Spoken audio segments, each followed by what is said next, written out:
Hey, and welcome back to Game Talk. I'm your host, Dan Meon. Today I'm joined by Connor I guess. and Mike. Hello. And today, I think we want to kick off the discussion by talking Extra Life, and I'll throw it over to Connor because he's definitely the sort of expert on this. Connor? I'm gonna toss it over to Mike because he's actually organizing it. Okay. Yeah, I'm organizing Extra Life this year. So every year for a long time, what has it been? 4 years? Been 5 years consistently? at least. 5 years? Oh yeah, no, I did it. I did it alone my freshman year. I forgot the Game Developers Club wasn't doing it yet. But Either through the Game Developers Club or ever since then. I think we took it independent because we were tired of being under the university. well, and Or at we all least I was. graduated. We graduated and we were tired of being associated with the university, so we couldn't actually do fun things. Yeah. We do our good old charity stream every year of Extra Life. Yeah. And- So I don't know some of the stuff we're gonna be doing. I've already come up with a couple of like rewards. I think I'm gonna do. I'm gonna be streaming Noita, and I think if people, if we get donations, I'm gonna turn on stream integration, which lets them hurt you badly, basically. And like the difficulty, Noita has, as I've talked about before, Noita has really easy scaling difficulty. So based on how many donations we get, I'm gonna make the game harder for myself. That's a cool idea. Essentially. Yeah. We're probably going to play some Among Us. I guarantee there'll be some Jackbox in there. Definitely. Yeah. I don't know. It's going to be a good time. I'm thinking about one of my stretch goals being a 33 orb run in Noita, which is basically the hardest officially sanctioned challenge in Noita. Trillion HP boss fight and all. Jeez. But I don't think I'm going to have my new computer yet, and I don't know that my current computer can handle the type of wands you have to build to do a 33 orb boss, so we'll see. So where do the proceeds go? Just for Proceeds go for, at least for my donation, they go to the Children's Hospital here in Morgantown. everyone? And we've gotten them some pretty cool stuff at the Children's Hospital before. I believe video calling for the natal ICU was something we helped set up. I think Yep, I think don't handle that's like that end. correct.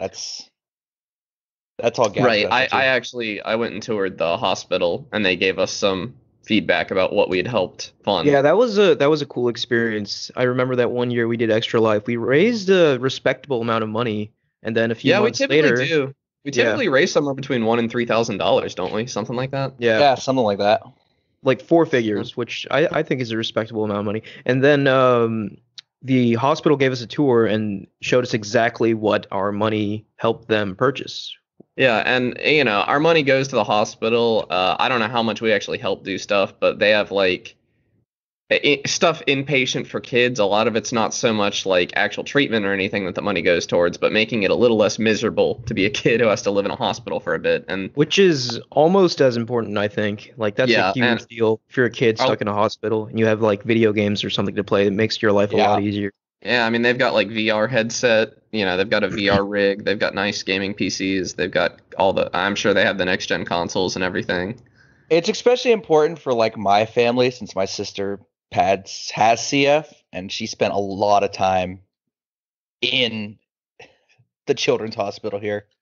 Mhm. Right. So it's a pretty good cause, and it's a pretty fun event. We always have a good time doing it. It's 24 hours. Is it the 15th we're doing it, right, Mike? It's the 11th and 12th. The 11th through the weekend. 12th. Yeah. Oops. Yeah, Don't have a so calendar. yeah, definitely check that out if you want to support a good cause. Where can they find it? Just so we have that clarified. So the stream will be held on the Twitch, which is twitch.tv/Mike the T. I think Connor's also doing a stream. Yeah. I'll just be linked. I'll probably link myself in yours because I don't know. I might have to make a new account for Twitch and stuff. I don't know what I'm going to be doing yet. I'll have it already. We'll have a link in the description of the podcast and on YouTube. Yeah. And actually, by the time this goes out, it'll be too late it'll to be this. organize participants. Yeah, by the time you're listening to this episode, it will be this Saturday that we do it. Yeah. Yeah. So yeah, it's gonna be a good time. And I thought since we have that coming up, this would be a good time to just talk about streaming and good games for streaming and stuff. Yeah, Our for resident sure. expert is Mike. He's playing what I would consider a pretty good stream game right now, that you're watching in the background if you're watching this on YouTube. Well, I'd Uh, say I think the topic's like more nuanced than that because like I feel like I have different like stream game moods, right? So if I just want to relax or something, like I'll watch, something like this or whatever. But right. if I want to see like insane gameplay, like maybe I'll turn on like Mango's stream to watch Super Smash Bros. Melee or something like that. Or watch Yeah, but there are someone for play sure League, games that are but like not me. not good for streaming. Like I would say any heavily story-based game is typically not that entertaining to watch as a stream, at least for me. I don't know. I I've had a I lot of success watching playing story-based games. You have or haven't? Yeah, I've had a good bit of success. well, Not like I can understand how there's like gangbusters, a but market for that, right? If you don't want to buy the game yourself but are curious to see how the story goes, that's like a perfect avenue to experience it. yeah. But for someone like me, like I really value stories in games, so I don't think I'd ever watch a story-based game, but that option's definitely there. Yeah. Like I've been playing through the Yeah. Deus Ex games on stream because See, I've wanted to play I through wouldn't them. think of that. There's so much nuance to that, I guess, because like I don't think of Deus Ex as a story-based game. It's a systems-driven game. It's one of Yeah. those things where like every playthrough is going to be so different that that makes sense to me as an amazing streaming game Yeah, because the 'cause way you play it could be totally different from the way I play it. yeah, the story is the same for everybody, but it's very nuanced in the way you can go about it. Like I'm a kleptomaniac. If there's a lootable container, I'm going to interact with it and grab what's inside. Some Right. people might not do that. I literally sit there and like preach about like, man, these people have it really rough while I rob them blind. Like there's a entire dissonance there, and it's honestly kind of entertaining to like look at. Yeah. I think that's interesting. Another avenue when you're when you're trying to appeal to your audience, I guess, as a streamer, or when you're trying to find a streamer to watch as the audience. Because I, for instance, I don't explore down like when I'm playing Skyrim or something. I know I've had some friends like who were hanging out with me and we were playing Skyrim when I was in high school, and they could not stand to watch me play that game because I do not care to check every hallway and stuff. Like, when I go through a dungeon, I get the stuff that I come across and leave everything else behind because I really don't care. I just want to get through it, and that Yeah, will make somebody's blood boil if they're a completionist, for yeah, I don't instance. know. I think maybe this is a good question for Mike because he streams a lot. But like, do you ever find yourself like, I guess maybe altering the way you would normally play a game just to sort of cater more towards like an audience? I feel like that's a thing that Ah, streamers might have to think about. some do. I don't feel like I do because I I'm more animated with my gameplay anyway. Yeah. Because I'm the kind of person that'll be playing a game of Civ and start trash talking the AI. Like that's just something I end up doing. I'll just be Yeah. straight up Just toxic naturally to a bunch entertaining. of robots. Like I don't Yeah. care. I think people definitely. I know some of the streamers I watch. I watch a streamer. He's a Noita streamer called Let's Suffer Together, and he does a couple of weird things in the game, and I've asked him why, and he basically says it's because if I didn't do this, I would be unkillable, and he doesn't. He thinks the stream would be way too boring if he was unkillable. So he Yeah. I do makes find myself taking like more risks on stream yeah. because content. Right, yeah. Gotta create Yeah, I mean, that I good definitely content. play games differently. Like if I'm hanging out with my friends, which I think is the same thing. Like Yeah, when you're that's an passing the interesting controller around. angle that I didn't really think about. Like even when I'm showing off like a game to, someone else, for example, like I try to make like the camera angles like more cinematic and stuff like that. And I don't do that if I'm playing by myself. Right. I just try to, play at risk. Like, especially if I'm playing a game that I'm particularly good at and we're like passing the controller back and forth, you want to die more often because you don't want to be hogging the game. So, like, you play risky, I think. Yeah, But that's not really streaming related. But it is more entertaining that way. for sure, Uh, yeah. you got to cater to your audience. I really like watching like just typical games that I like to watch are roguelikes in general. I like Spelunky. I like Noita. I used to watch some Binding of Isaac. It's just games that games that aren't really spoiled for me by watching someone else play them, and also Because games with extremely high skill ceilings that I'm kind of learning a bit so that I'll be better at the game next time by high skill watching streamers. ceilings, and obviously by nature, those games are pretty much different each time you play them, so they're very Yeah. highly replayable and enjoyable to watch replays of. They also can create really funny circumstances and stuff. Yeah. Weird synergies and stuff in roguelikes. Yeah, that's really interesting. Uh, like just how broad streaming tastes can be, because I don't think I've ever watched a single roguelike on stream before. Really? I Yeah. don't think I have either. Yeah, it's basically that and like competitive multiplayer games that I'll watch streams of. I have, yeah, competitive multiplayer is definitely a big thing for me. But Bit of sometimes Rocket when I League. just want to like chill out and just have something on to relax to, I guess, I watch other things. Like the other day I turned on Mike's stream and just watched him play like a match of League of Legends, and that was cool Oh, because yeah. I haven't seen or played League in such a long time. I also really like Arcus. He's I mean, relatively small streamer, I guess. He has like a couple hundred viewers at any given time, but he's always playing like retro games and NES games, and Yeah, that was he has the like a next thing I was very gonna say. I love retro calming games for streaming. aesthetic as Yeah. well. So I watch. I think at this point I watch a lot of like industry commentators or like previous talent from like YouTube channels. yeah, It's Yeah.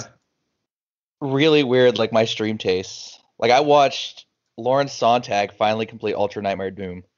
Oh, yeah. That was peak. That's probably super fun to watch. That's another thing, like watching like incredible speedruns are displays also of very skill. entertaining, by the way. What is? Speedruns.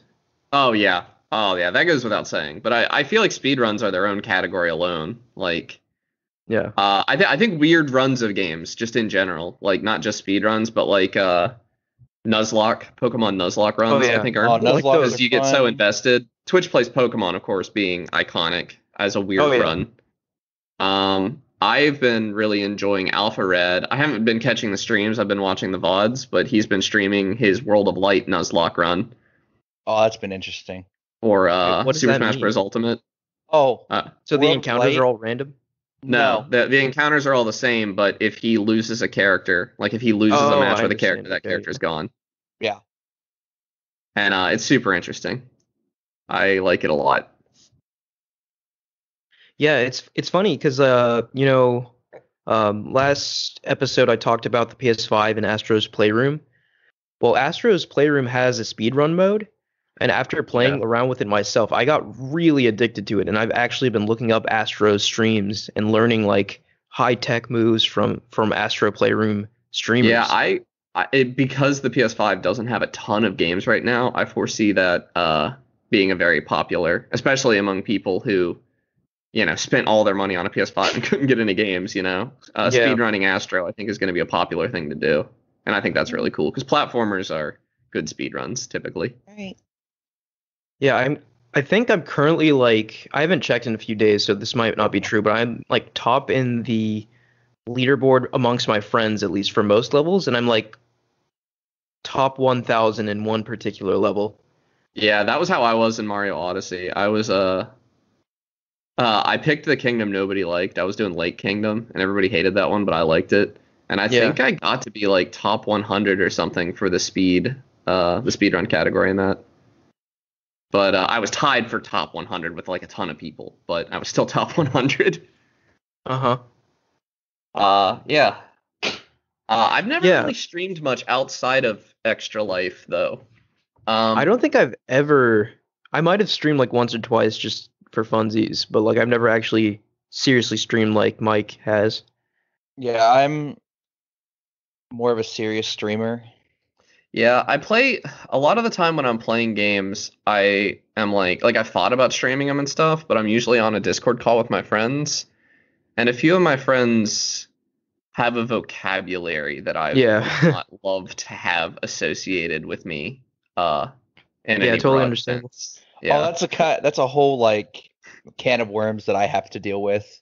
Yeah. So, and I just don't know. Like I get in the kick where I'll be like playing a game like Noida, I've been on a super long Noida kick recently, but I'm gonna lose interest in it. And when I lose interest in Noida, I'm not gonna feel like streaming anymore. And that's not, you can't maintain an audience that way, so I've never really bothered with it. Yeah.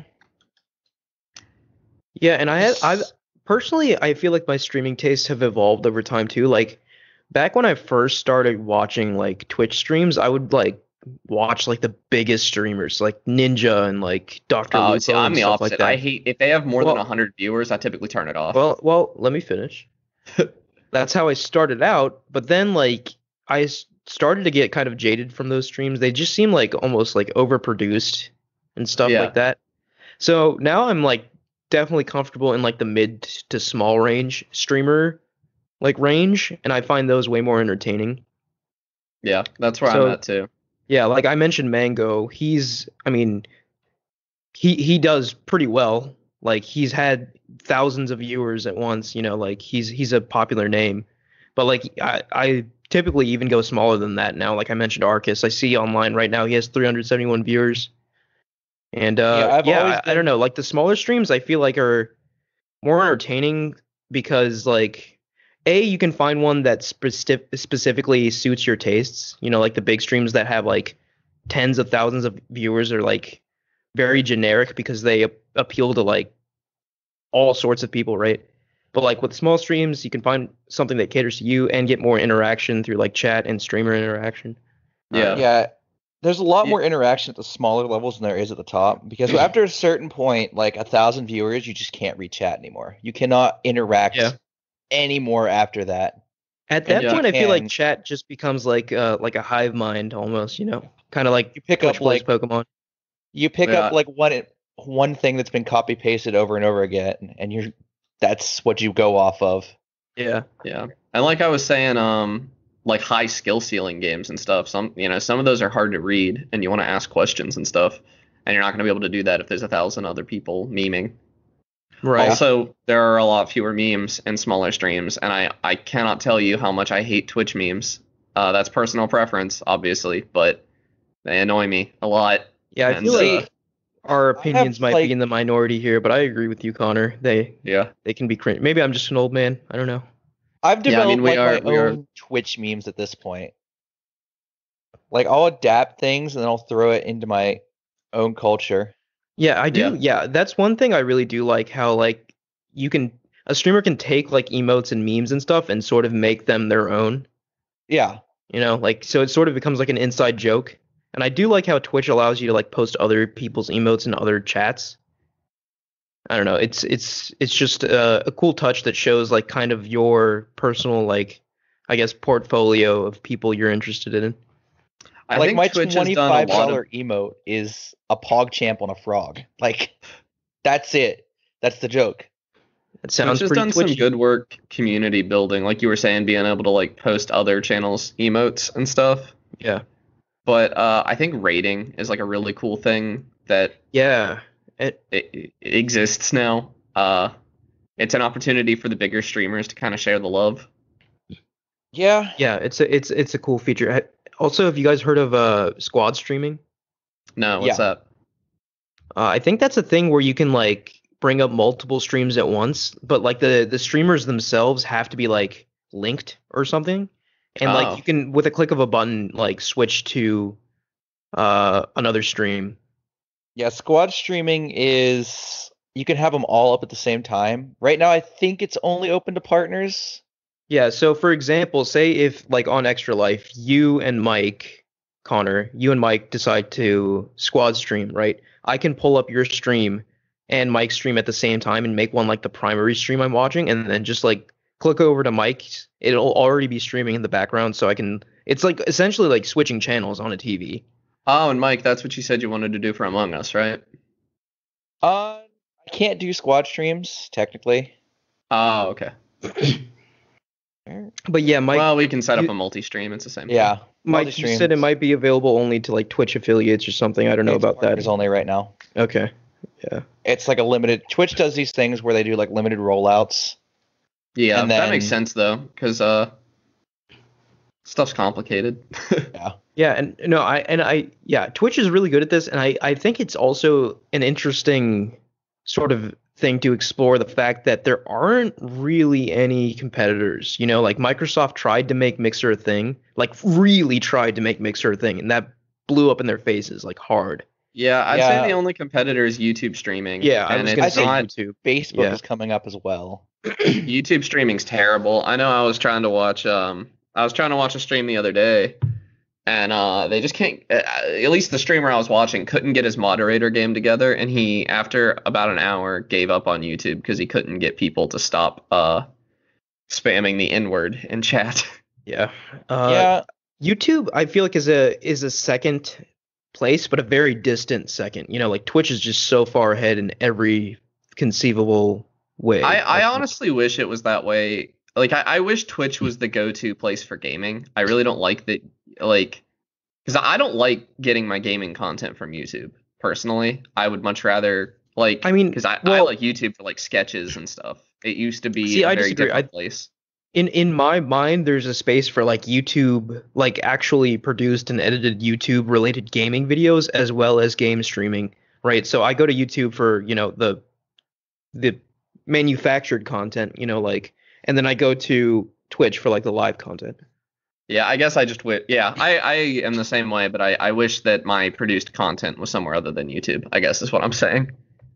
Yeah, and I just kind of wanted to bring up Mixer again because I think it's so funny, right? Like Microsoft like inked multi-million-dollar deals with like Ninja and I think Shroud as well. Maybe not Shroud. I might be misquoting that, but definitely Ninja, and like no one cared. Like Oh yeah, it's so. Ninja's back on I mean, Twitch there were now. people who had Yeah. careers on Mixer. They existed, but it just, I don't know. I mean, Twitch has all the people because Twitch has all the people. You know, it's Yeah. Yeah, the and like, only and if reason another site can't. Microsoft, What? I was gonna say, and if Microsoft wasn't able to put up a competitor, I don't think anyone really can. I think Twitch Yeah. just has this market dominated. It's a similar case to when like. Nah, it's not really similar to when Apex Legends tried to put enough money into the market to beat Fortnite, but because Fortnite does just have a better community setup than Apex did. And really, I can't think of any reason Twitch is better than Mixer, other than like obviously having those Amazon bucks doesn't hurt, you know. Yeah, and like the integration with Prime is genius too, because like so many people have Amazon Prime and getting additional benefits. Yeah, and the Through fact that. that you have to hop on Twitch to get like free in-game benefits and stuff through Prime. Yeah, Yeah, it's a whole ecosystem they've kind of created for themselves. But I also like that I can use my Amazon Prime membership to toss some money to streamers I like. yeah, I without love doing costing that. anything. The Prime subscription thing. Yeah, that's really cool. Although right now Twitch is really trying its best to harm streamers with their ad policies Of course. Yeah. because Yeah, and they're also coming on hard. The music industry is attacking Twitch pretty hard. the right music now. industry is coming down hard, but my grief is with pre-roll ads because I Didn't get their YouTube do point. something similar like a few years ago? No, YouTube did something similar really recently. They added Hmm. they added videos to everyone, or added ads to everyone's videos regardless of whether or Right. not they're See, I don't mind And- YouTube ads though. Like they're not obtrusive. Like, oh, it's a video. I'm not missing out on any content by watching this ad. With Twitch, that's because it's live. You can't just pause a Twitch stream. right. So Well, can't the that- creators choose when to roll an ad though? you could, but it only running a 3-minute ad gives you 30 minutes of ad-free viewing, which is less than the length of a league game. That's annoying. So I'd have to run an ad every game. Can you not for run 3 two? minutes. Can you not run two ads and get an hour? You have to wait that 30 minutes until you run another ad. That's a bad It's system. That's super just not well archaic. thought out. And it also suffers in the aspect that if you say you tune into a Twitch stream to someone unknown, you have a limited amount of time to make an impression on that viewer, and ads literally take. I'll see like a viewer pop up for, I want to say 30, 40 seconds, which is the length of usually the pre-roll ads, Mhm. and then just disappear because they never actually make it into my stream. No, that's a very valid point. Like, Yeah. and I don't really blame them. Like, everyone's got so many different things vying for their attention now. Like, Yeah. if you're still watching an ad after 30 seconds, that would diminish my interest so much too. Like, And yeah, then they that actually try- is a Problem. surprise to me because I have ad blocker installed and I actually didn't know any of this. Oh no, ad blocker. They actually are waging a war against ad blocker as well on Twitch. Mm. My ad blocker no longer works. Oh, really? Mine's still Yeah. working. I need to like repatch it because it's a mess on Twitch. Yeah, I really hate. I don't even like that I use an ad blocker. This is kind of a tangent, but ad blocker has been one of the best virus protections I've ever had, Yeah. and I'm Yeah. not gonna stop using it. Like, I mean, until it's- websites stop using scummy ads, I'm not gonna stop using my ad blocker. yeah, it's tough because like you definitely want to like support those smaller content creators and stuff, Oh, but at the same not on time, it's Twitch. just like Twitch You're just ad revenues are bombarded. garbage. yeah. I make Yeah. for a given ad revenue, I think all time I've made $5. Wow. That's it. Just an ad revenue. I've made Yeah. way more off subscriptions and bits and everything else than I have on ads. Right. Yeah. Like, it's not a good way for streamers to make money, and a lot of streamers don't care about ads unless Yeah, they I'm have. almost surprised that Twitch even ads runs only ads. start becoming relevant, I think, once you get to the like insane scale, right? Like if you have like tens of thousands of people, then ads obviously start adding up. But like, Even Is then, it- big streamers don't care about ads because Twitch they're is making enough skimming money your, on bits and stuff. Twitch skims your subs, right? Like Yeah. you're not getting all that money, right? Yeah, Twitch skims my subs. Twitch doesn't skim bits. They skim bits when people buy bits. Okay, So I I'm kind get of surprised 100% that they of bits. even. I'm surprised they even run ads when they're For- getting. Yeah, it's weird. For subs, they take 50%, I think. Wow. So say it's a $5.99 sub, I make $2.50. I think I make Mhm. slightly less for Prime subs. Well, they can't I skim think that's- Prime subs. yeah. They've already taken the money. Yeah. I think that's pretty standard, even though I think that's too much, obviously. Yeah. But I think that's like a normal, like, It's a rough world out there for content creators. Yeah. I mean, especially during COVID times, even outside of gaming, content creators are getting screwed. But It's very easy to be like a large content creator right now because you already have the viewership, but building up to there, you either have to get lucky or know some people. oh, obviously, yeah.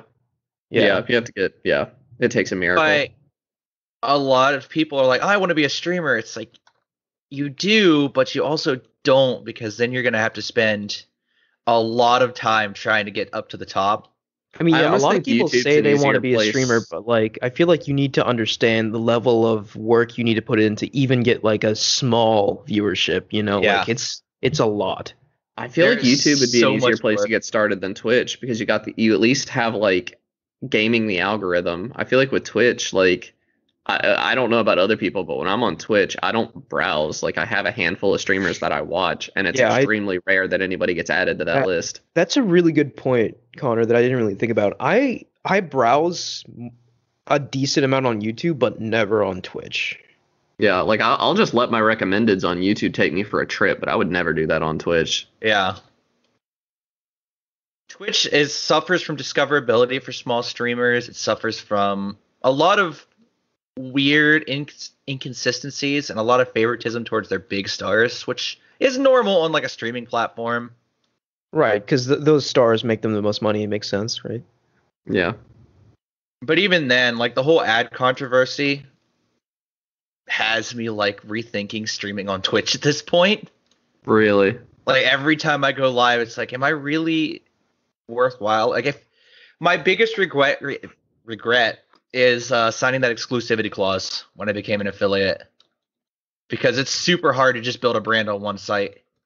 Yeah. And So you signed something that won't let you stream anywhere else? I can no longer stream on YouTube, Mixer, Wow. Okay. DLive, any other streaming platform. I have to be on Twitch. Wow. That's part of And the affiliate agreement. that's wild.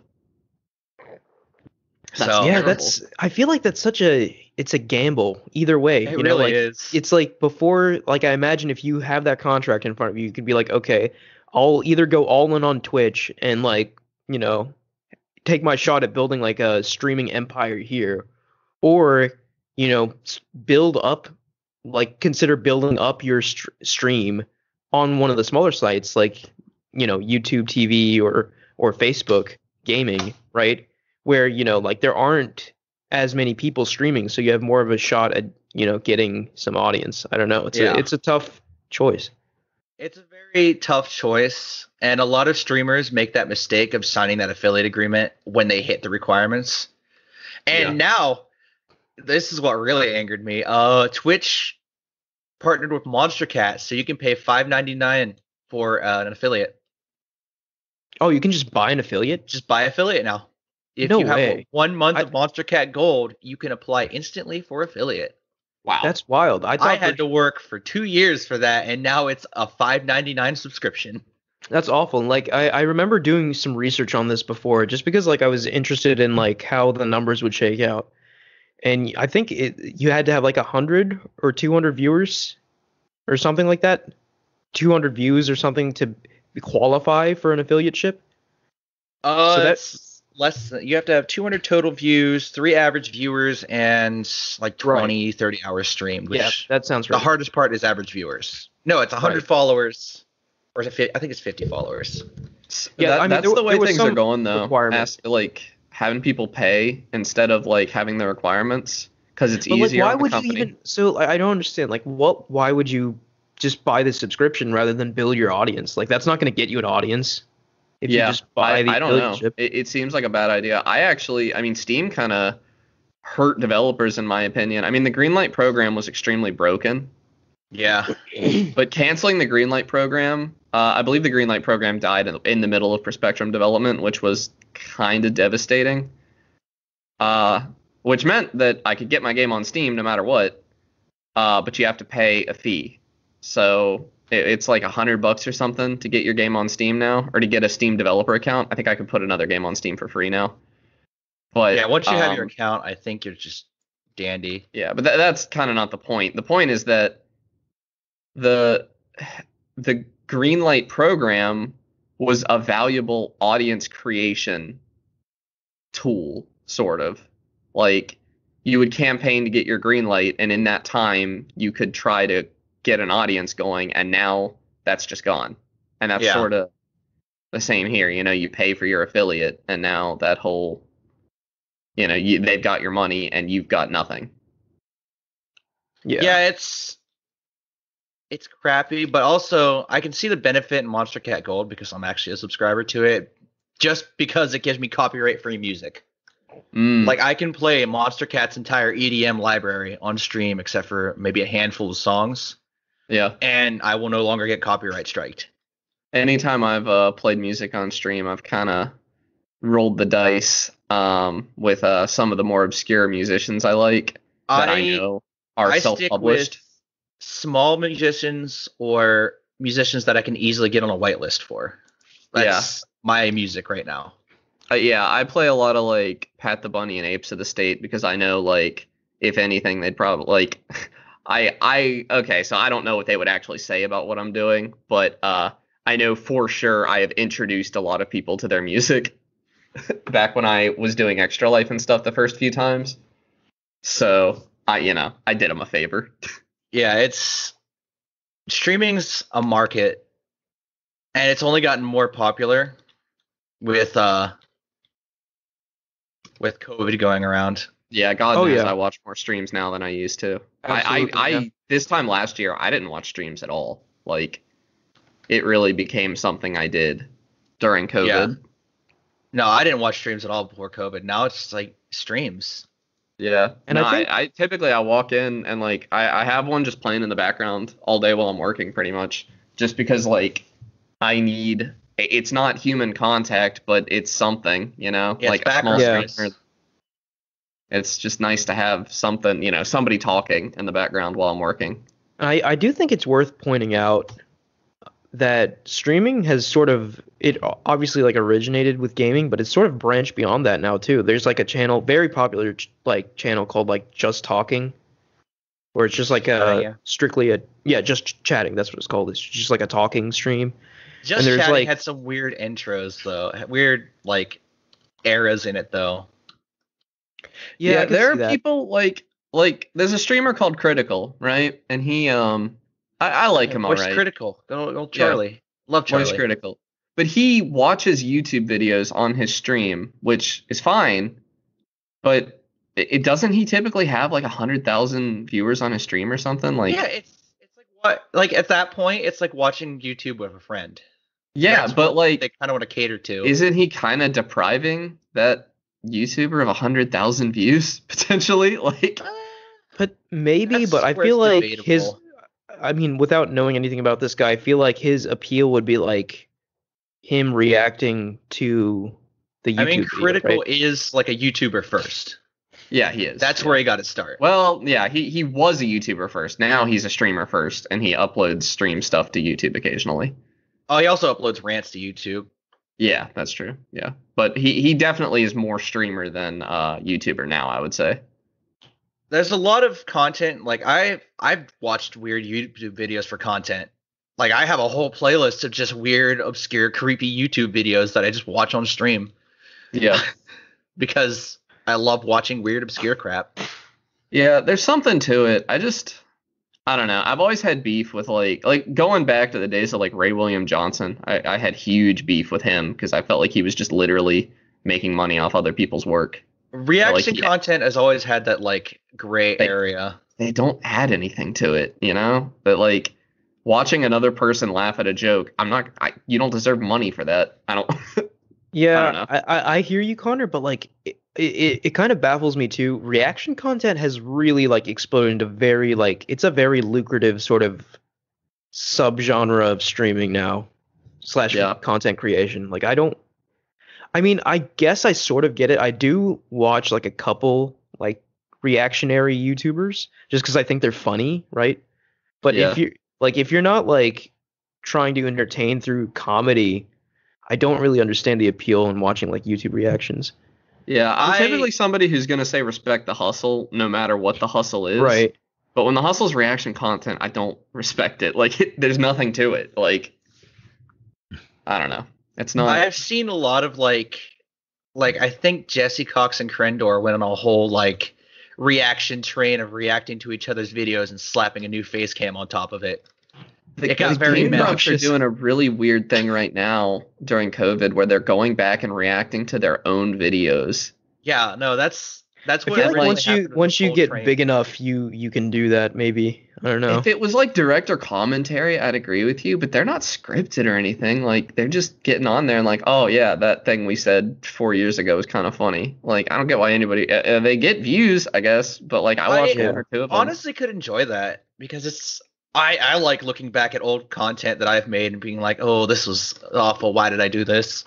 Doing it on stream, like watching your own content, kind of makes sense because you're just kind of like talking about it with someone, like there's discussion going on there. But in Like, a I'm YouTube format, it makes less sense. I'm sure I'm gonna look back at my Deus Ex streams and think, why was I so edgy? Because well, no, it's usually like it's usually like boring games where I end up making like an edgy joke. No, I mean I feel like every content creator has that curse, right? Like going back and looking at your earlier stuff is very cringy. Like even like us for this podcast, like I went back and like listened to some of the earlier stuff just to hear what it sounded like, and it's just like awful. Before we hit Yeah. that Well, the stride, audio quality might have been higher, but yeah. yeah, audio We didn't quality. have our format down yet. We also didn't have a consistency with who was on it either. Yeah, Like the first So- 3 episodes was you guys. it was and Jordan. me, yeah, us two, and Jordan, I think. And, yeah, like, it was pretty much me and episode 3 I Jordan came disagreeing on. for an hour. I remember me and Jordan arguing about Breath of the Wild.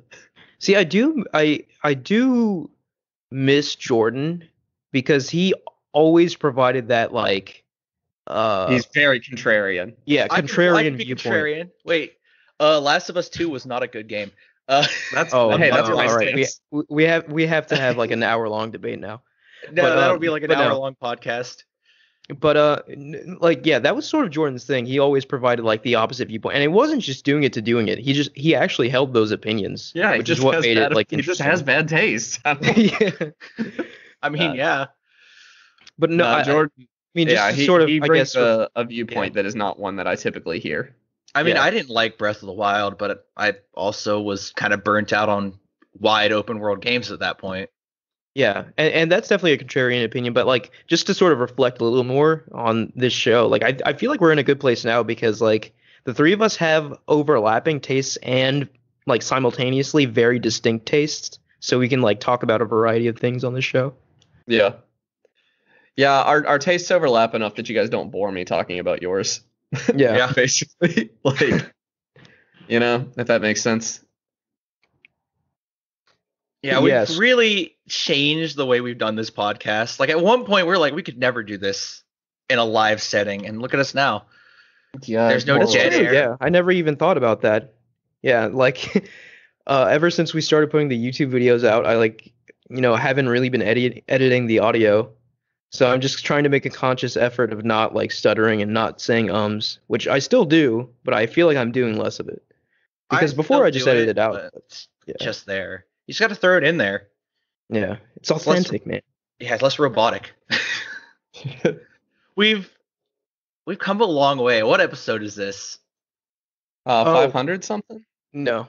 No, I was actually, 500. so I was intentionally not telling you guys the episodes because I just wanted to surprise you guys one day and tell you when we hit episode 100. But I'll look it up since you asked. But we're This- definitely not on 100. I know that much. Oh Nah, yeah, I think we're probably near 50. this is actually this is really funny. This is episode 69. Nice. Nice. Nice. So I love say it. it was on purpose. there you go. I like we should at this point be on like episode 300 something, but we've had so many hiatuses where Well, we've we just took a year off at one point. been Yeah. adults. Did take a Yeah. year off, but like I think this year this is the most consistent we've ever been, and this is also Yeah. the most we've ever grown. Like we've had more views this year than all the previous years combined, like by a lot. Yeah. That's been So- true for all of my media output, I would say. Perspectrum has grown more this year than it has ever. COVID So- related, maybe? I don't know. No, Perspectrum got its growth from the Black Lives Matter bundle thing, racial justice Oh, okay. bundle on Racial justice itch.io. bundle. I was saying I wasn't specifically talking about Perspectrum. I just meant like all of our content in general. I Yeah. don't think my stream has grown as much. In fact, I've been like stagnated for most of the year, but that's also my fault.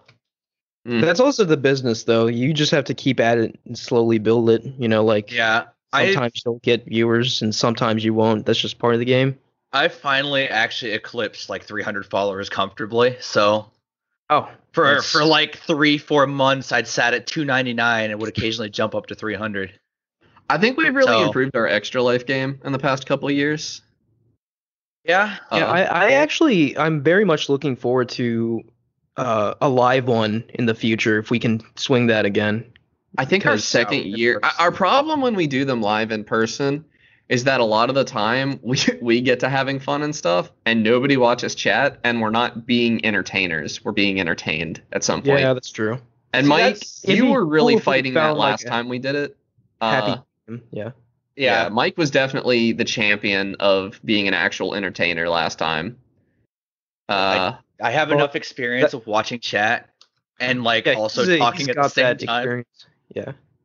Yeah, I'm definitely going to be watching it more than I have in the past. Because, like, the first time I did Extra Life, it was me and two friends, and we were, like, rotating out, playing games and watching each other and, like, watching chat.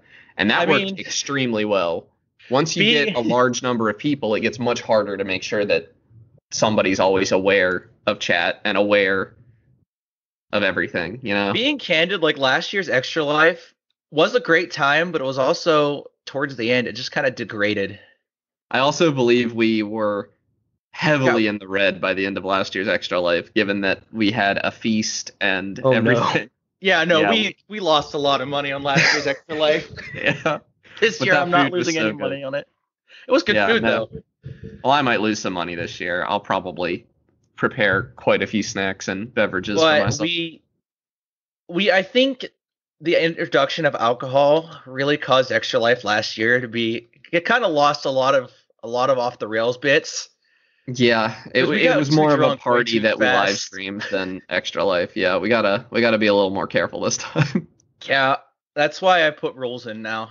So Yeah. just I guess wrapping up where we started, back to Extra Life. So who all is going to be like involved primarily with you guys this year? Is it just you two streaming? Or do you have others? Gabby's gonna be around. Katie, I think, is gonna be around. I think Destiny said she was interested, but I haven't heard anything, and she hasn't joined the Discord. So Are you gonna be on, Ahmed? Yeah, I'll be on. Okay. I don't think I won't joined be the there the full Discord, though. 24 Maybe you hours could because I don't shoot me the do link. all-nighters. it's in the group. It's in the Skype or not the Skype chat. It's Slack like chat. that. Yeah, I don't think I'll stream anything, but I'll definitely like watch and contribute. Wow. I've You're been not trying to playing get Among my Us with friends us? in on it. Yeah, I'll probably, if I'm streaming Noida, I'll probably be in a Discord call with you guys or something, so that it's still a group effort. And I know Gab's 6 hours ahead now, so I can actually. yeah, nap. but her sleep schedule was never that great to begin with, so she'll be fine. Eh, she'll be fine. Yeah, I figure I- Owen will hop on briefly, but he's not going to hang out for the whole thing. I Yeah, we'll imagine. have Owen for a little bit, maybe. I don't know. I don't know. We'll have who shows up, So yeah, just saying it again. So it's out there, 11th and 12th of December, right? 11th and 12th that weekend. All right. Yep, All it'll right, be very soon when this episode comes up. Yeah, It'll be. I'm probably gonna post this weekend. episode. This episode will probably go up on Thursday because I made the mistake of realizing I haven't edited our next gen episode yet, and if Oh, so I this is gonna adhered to go the up normal on schedule, the- this would go up after This is gonna Extra go up Life, on the which is 3rd? obviously what we don't want, right? So I'm going to upload the next gen episode tomorrow, and then upload this one like next week, probably Thursday, or I could do it earlier if Okay. you guys want. So it'll be like the 10th. Yeah. So people have Wasn't like, that the one where I played Ghost Runner? I think. yeah, Ghost Runner, yeah. It all blends together at this point. Yeah, The I'm Elite excited. I Dangerous want to ones do are I want to revisit once I've got my new PC. I want to revisit Flight Sim because that'll have its VR component out, Ooh, and I'll- I'll be able to actually run it. I think a VR Flight Sim episode could be fun. Yeah. I need to invest in VR at some point because there's a lot of I games I playing think VR. we're getting close to time to invest in VR, and we might have to do an episode on it here in the next month or two. Because there's some interesting stuff. Foveated rendering is a reality now. There are some small companies doing some interesting stuff. I might put together, some things to talk PowerPoint. about. Yeah. Yeah, Like a not a PowerPoint. PowerPoint. Well, I might put together a PowerPoint because I need to sell. I need to sell the people at NextGen on not buying any more Vive Pros because I hate that thing. Mm. Why do you have so hate many them. Vive Pros? I hate the Vive Pro, and Jeremy keeps saying we need to buy more of them. Why? I don't know. All right, I Pro. think we should probably head into what we've been playing. If that's cool with you guys. Yeah, you guys mind if I go first this time? Sure. Yeah. 1 second, I gotta pick my cat up. She's begging. I've been playing Halo 2. I finally finished Halo 1, and I liked Halo 1. I don't know if I talked about that on the podcast. It's okay for what it is. It definitely shows its age in design, although I think the gameplay in the remake is rock solid. Halo CE Anniversary or whatever it is, the Master Chief Collection. Yeah.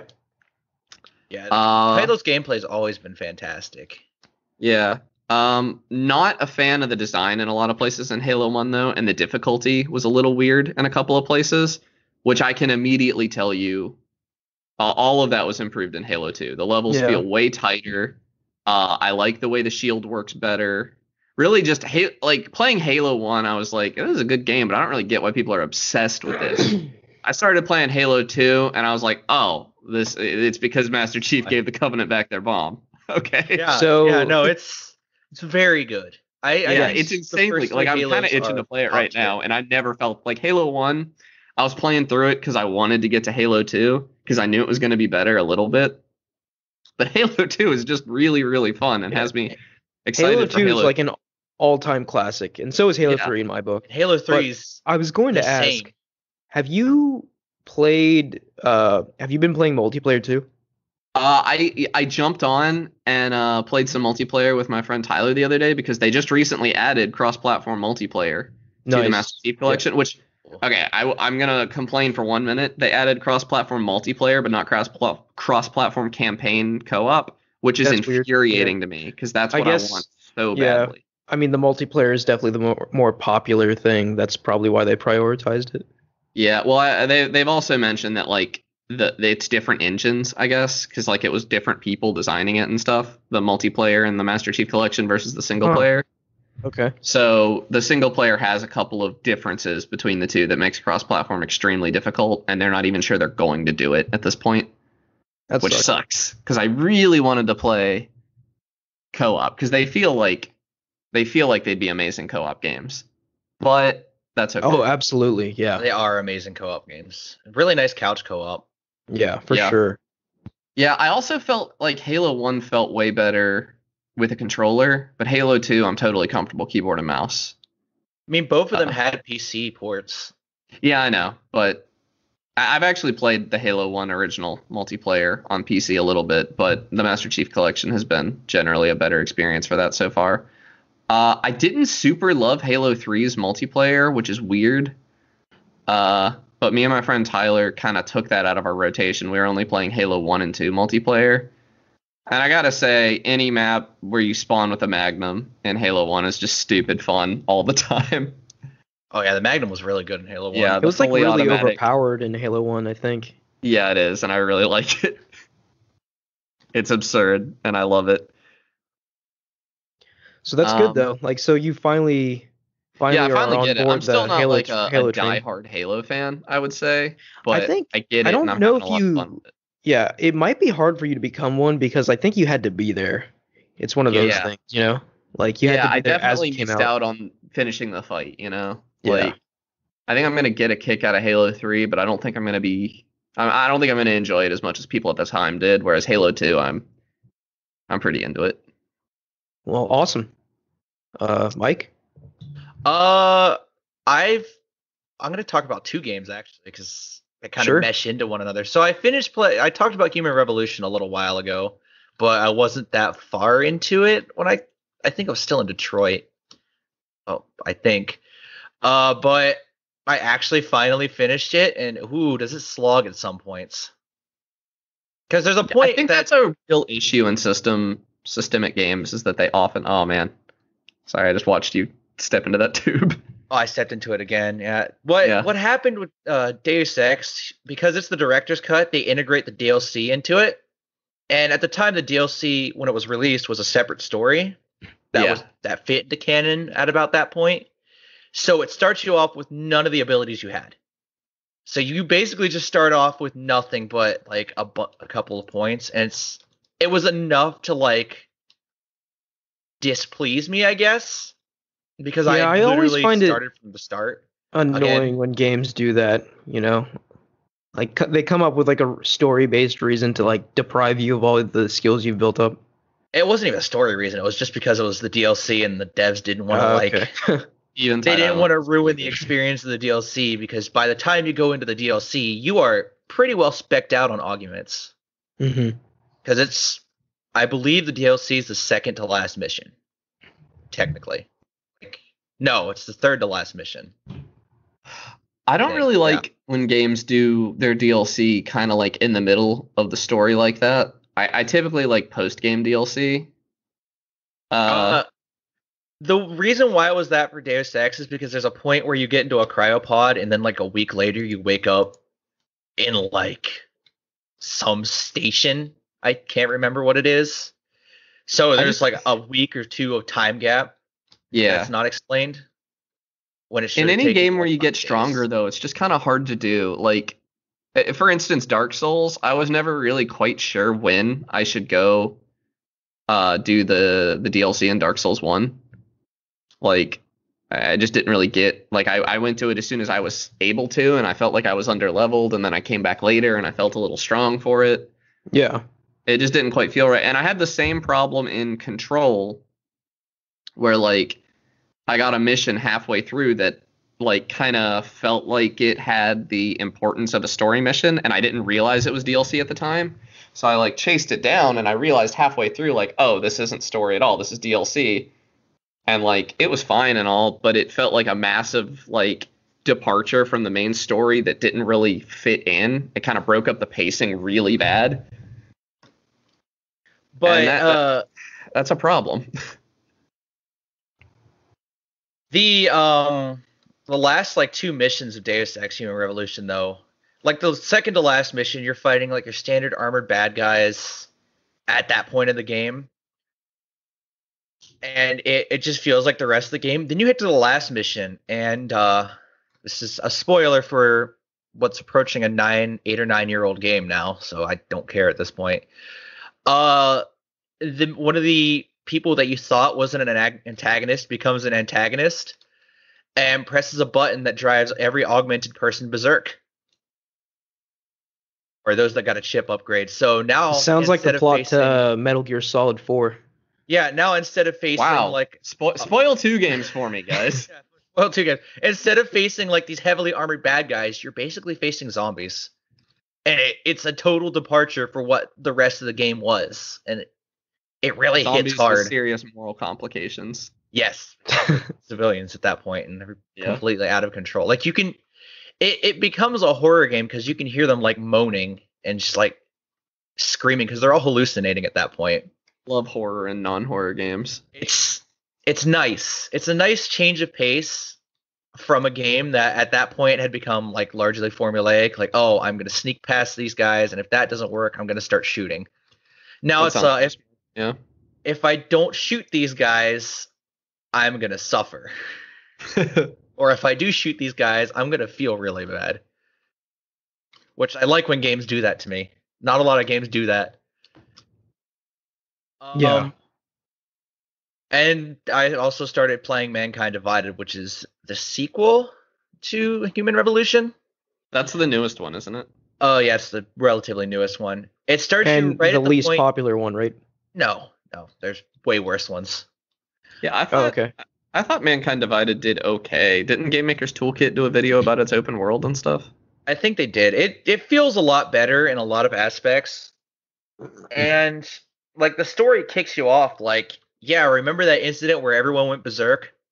Well, now everyone's racist. Oh, good. Yeah, no, there's a So whole, like the real world? yeah, like the real world, except instead of being like people of color, it's people It's with Augs. robotic parts. Yeah, it's Yeah. Augs. It's very like People the who wear Uggs. it like back at the time that was like, oh, it's like boiling, but it hasn't reached point. And playing it today, whew, it's a lot of hard hitting commentary that hits harder today than it did in 2016, 2017. Yeah. If it came out in 2016, it had some foresight. It had some foresight. Like there's an opening line. It's like you treat people like animals long enough, and they're gonna start behaving like animals. And whew, that hit hard. Like I never thought a game could be politically relevant 4 years after it comes out, but apparently this game is. Yeah. Cool. And you also like even in the open world, you're regularly accosted by police asking for your papers. Can You can regularly that's see this. see how that would be very Like, there was the whole bit where I threw like an empty gas canister at like a police officer because normally if you throw like small objects at people, they won't get aggroed. I got shot Uh-huh. a lot because checks out. it's the game. I'm just having fun with it. I'm having fun discovering the world. And I never thought I'd get this deep into immersive sims like I have this year.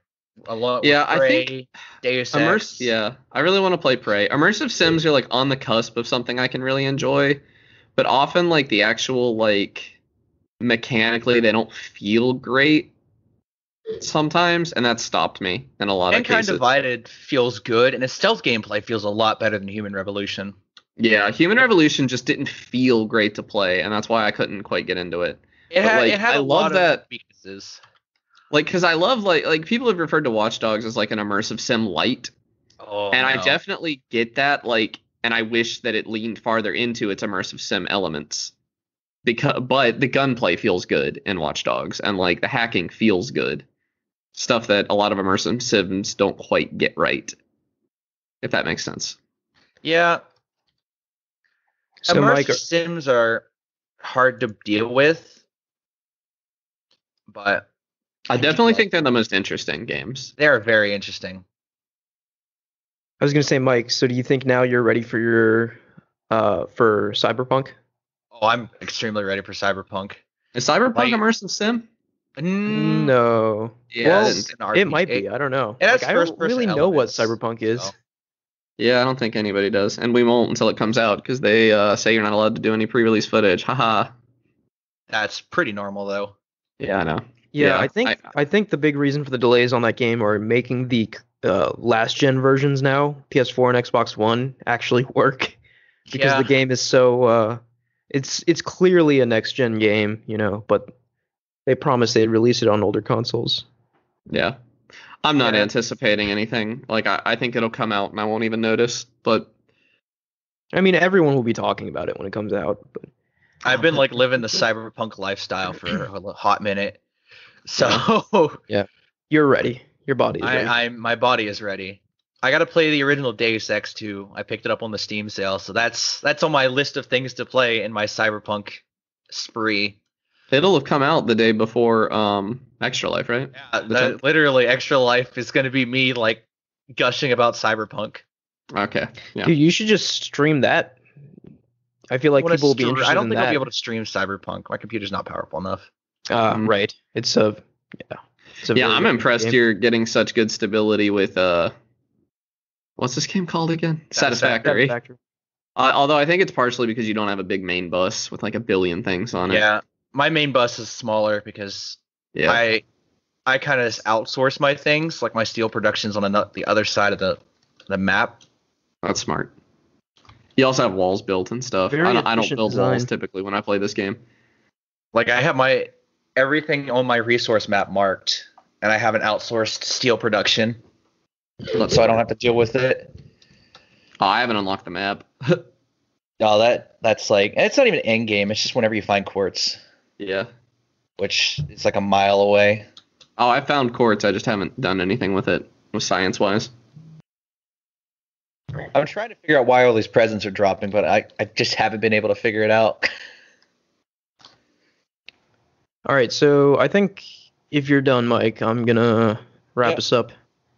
So I've been playing a lot of games. Obviously, I still am ogling over my shiny new console, but this week particularly, I want to talk about Demon Souls.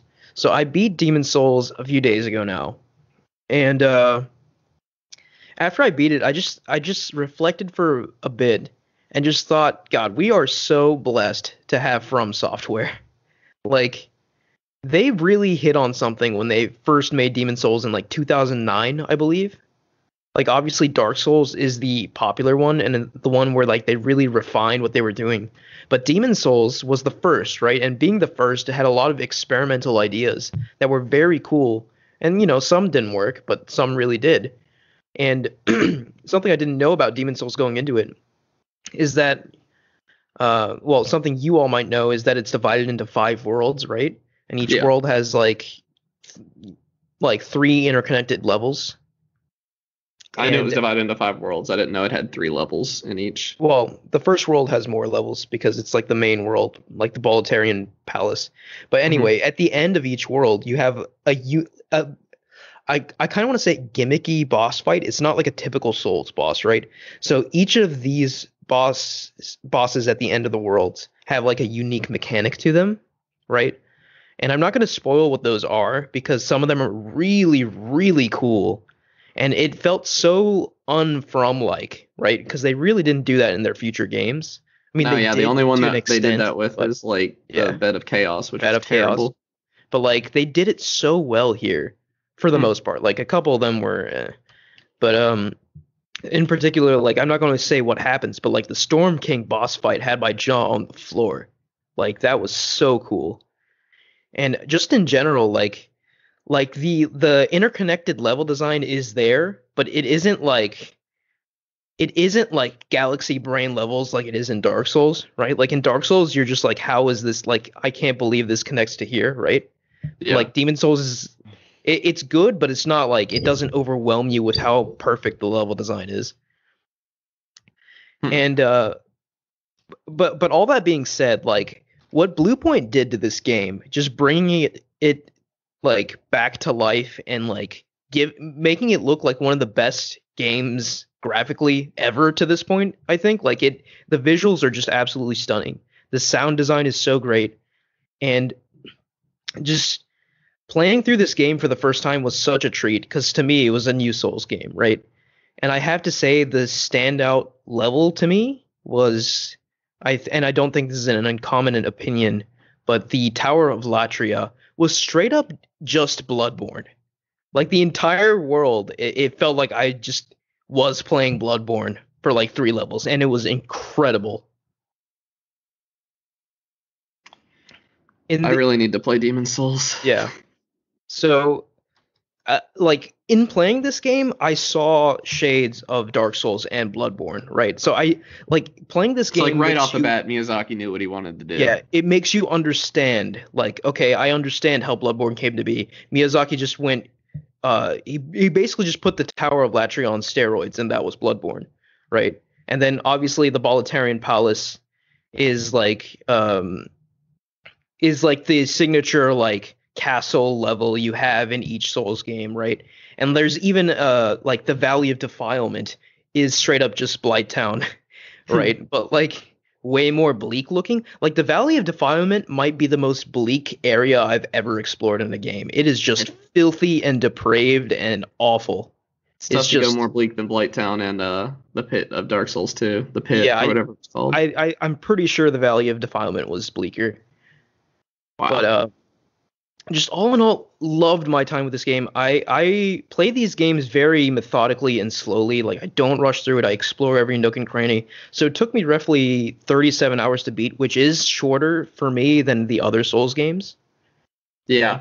But you know, like with these games, there's so much variety in like builds and stuff like that. So like it's got like a lot of replayability.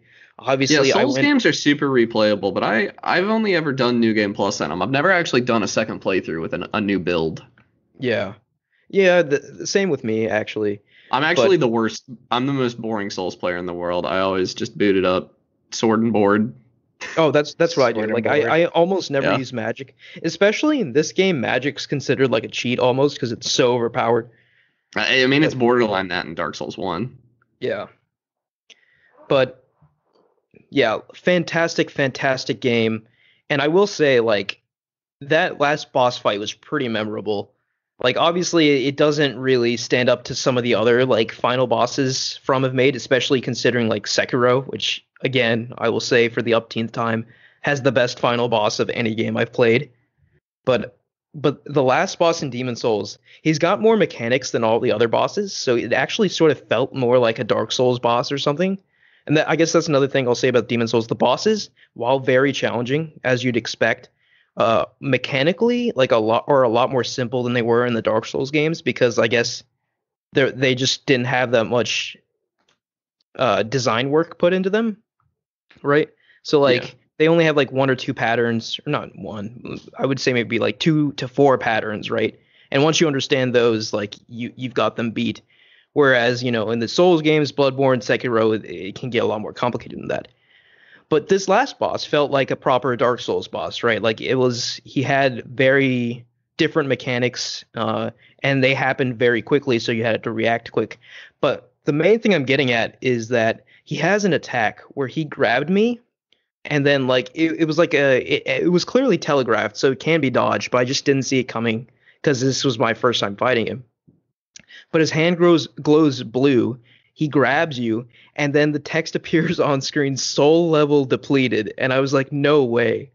And I checked after I got killed by the boss, obviously. I checked, and that attack straight up just de-levels you. Wow. Nuts. I was like permanently. So you have to like get the XP again to level up. I was just like, this is absolutely wild. And like, God.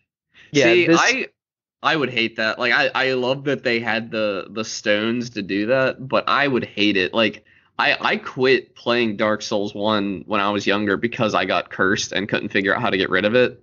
Yeah. And No, I mean, yeah, like like each time you get hit by that attack, you de-level 1 level. So it's not like he takes away like 10 or 20 levels, but still, it's like terrifying knowing that he can actually like de-level you. Like, what an insane idea for a boss, you know? yeah, that's wild.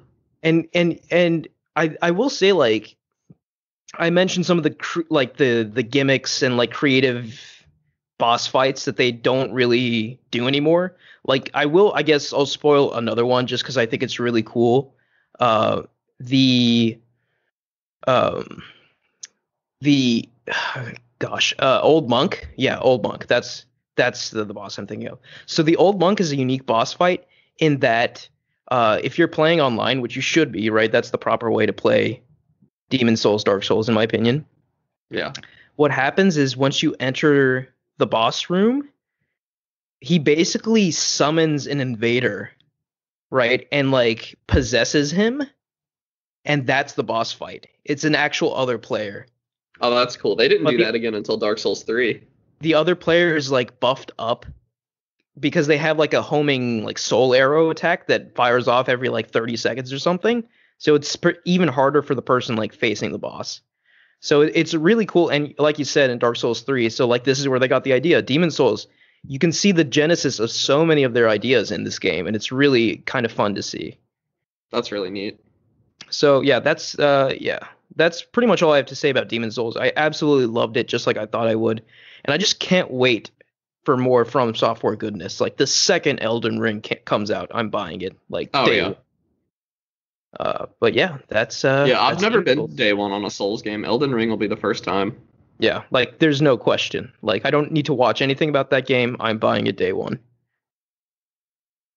But yeah, that's the show, I think. Thank you, Connor and Mike. Yeah.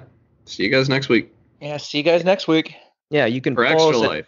See Yeah. you guys at Extra Life. check out Extra Life on the 11th and 12th. Follow us at Ag Podcast Game Talk on Twitter. Please like, rate, and review us on YouTube, SoundCloud, Apple Podcasts, Spotify, anywhere you get your podcasts.